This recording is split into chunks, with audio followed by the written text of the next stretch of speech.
Almost 97% of people that want to be rich, successful, and multimillionaires, they don't have no clue on what they want. I'm gonna prove it to you. If I ask you right now, what do you want? You're gonna say, well, I want to be rich. What does that mean? I want to be a millionaire. What does that mean? I want to be successful. What does that mean? What does success mean to you? Well, I want to be financially free. Hey, you're not in jail. You are free. If you continue to chase money, you'll realize money is not what you really want.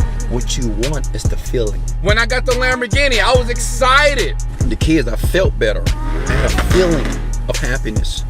Feelings are free.